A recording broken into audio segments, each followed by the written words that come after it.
swaha tat-savitṛ-Varenyam Bhargo devasya dhimahi Dhiyo yo na prachodayat. So let's talk about triples. Gayatri Mantra, in its structure, is nested triples, as you saw from the diagram in the music video.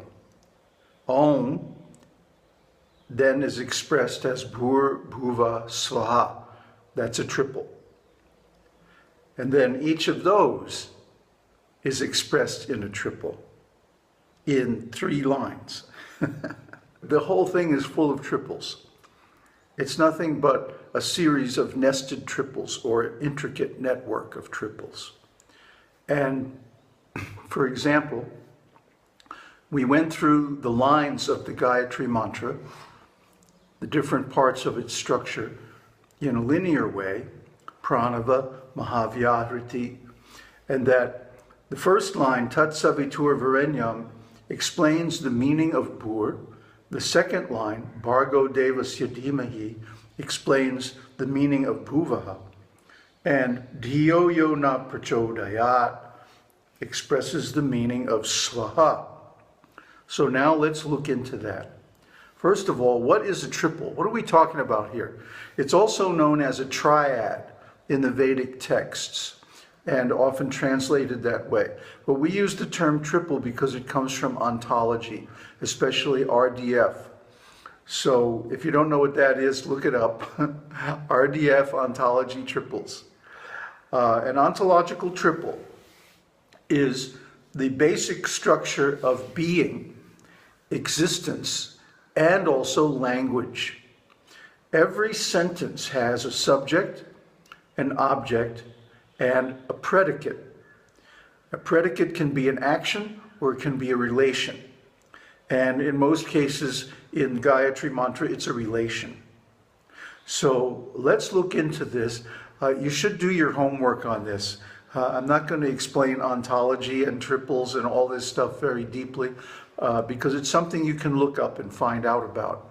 But basically, if you have an expression or a relation that's only a dyad, like up and down, okay, then you can't really say it has being. It's an abstraction. But if you say up is the opposite of down, now suddenly you have something concrete to talk about. They have a relation to each other. So this is the minimum necessary for language, for expression, because it's the basic unit of existence, of being in the world. So now let's take a look at Om. Om is called the Pranava. That means it's the source of life, the root of existence. And how is that? Well, first of all, it's a combination of 3 letters, A, U, and Ng. M with a dot over it, which is a nasal sound. In Sanskrit, almost any letter can be nasalized by the addition of the bindu, the little dot. And the semicircle or slash underneath it means that it's extended, it's carried out to the length of a whole letter, 1 matra. We talked about last time, the duration of the letter Om is 3 matras. A, U, Ng, and then the half matra silence at the end. And if you go back and listen to the kirtan version, you'll find that we put that in. We made the music like that. Om is 3 beats and then a half beat silence at the end. So why is this important? Because it makes a triple. Okay, A, U, Ng is the Pranava, the triple of the Pranava. And what does it all mean? Well, A stands for Sat, or existence. U stands for Chit, or consciousness. Where Ananda stands for bliss. So if you chant Gayatri, you'll have plenty of that, don't worry. Of course, these aren't personal level existence, knowledge, and bliss. These are universal existence, consciousness, and bliss. Because Aum, after all, is the symbol of God, Brahman. So even though it's just a symbol, simply by chanting this mantra, you can realize it. And I'll explain how that works in the next video, which is going to be on practice and the analysis of the conclusions and so on. So anyway, Pranava.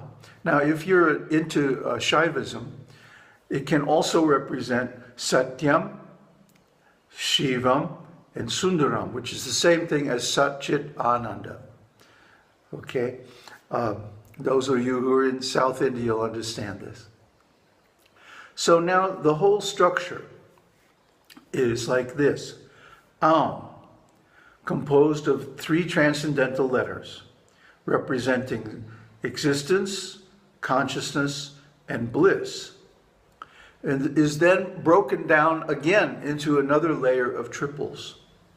Existence consists of creation, maintenance, and destruction. Consciousness consists of the seer, the seen, and seeing.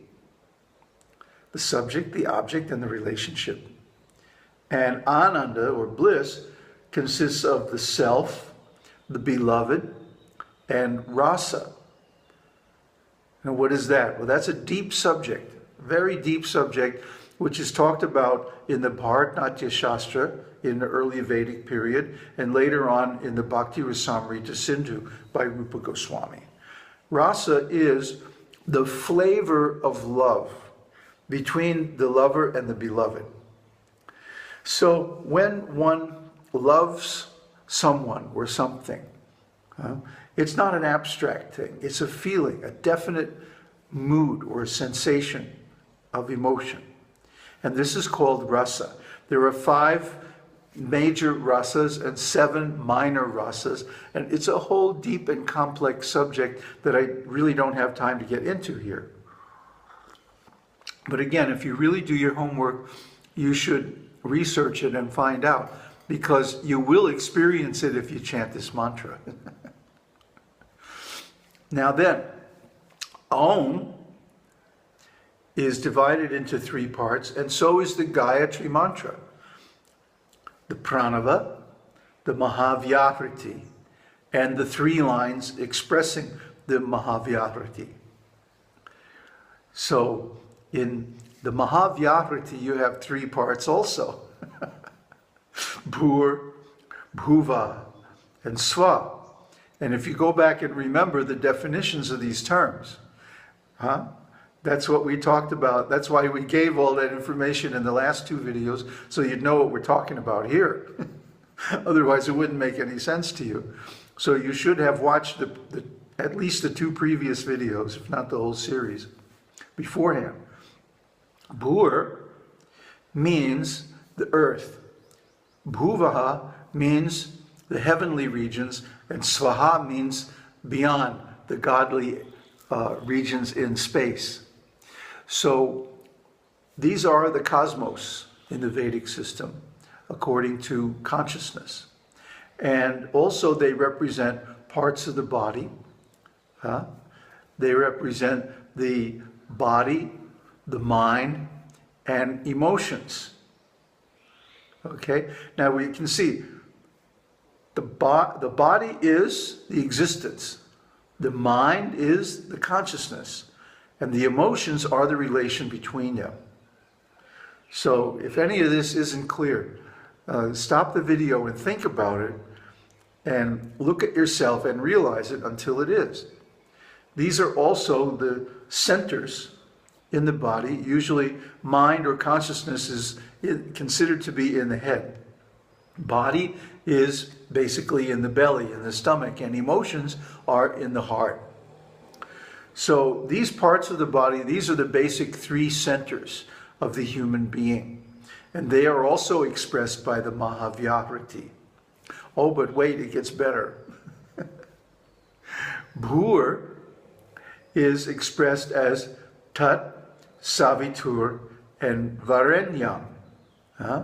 Tat means that, Savitṛ means sun or source of emanation, and Varenyam means the qualified one, or one who we accept as worshipable. So that sun we accept as worshipable. Bhur, when you're standing on the planet Earth, on the feet on the ground, what is the most prominent thing that you see besides the earth itself? The sun. So we worship the sun as the source of emanations. That's the external meaning. The internal meaning is we meditate on Brahman as the source of all emanations. Then Bhuvaha is analyzed as Bhargo Devasya Dhimahi. Bhargo means light, and Devasya means divine. Dhimahi means we worship, or we meditate on. So Bhuvaha, the heavenly space where the devas hang out, are, what are they doing? They're worshiping the heavenly light. They're meditating on this light from the sun, externally, or from Brahman, internally. Now, what is this internal light? If you have any experience in meditation, you should already know. The internal light is the beautiful light that comes in meditation when your concentration is good and when your mind is pure. So if you're not getting light in your meditation, yeah, you better clean up your act. No more flesh foods, strict vegetarianism, and lay off the sex activity and so on until you get that light. Because without it, it means you don't have sufficient concentration to actually enter meditation. And finally, Swaha, eternity, is composed of Diyo, Yo Na, Prachodayat. Diyo means intelligence. Yo Naha means that of ours. And Prachodayat means please give. So Diyo isn't just any kind of intelligence. Diyo is meditative intelligence. It comes from the same root as dhyana, Diyo. Diyo is the intelligence that facilitates dhyana. So let's go on.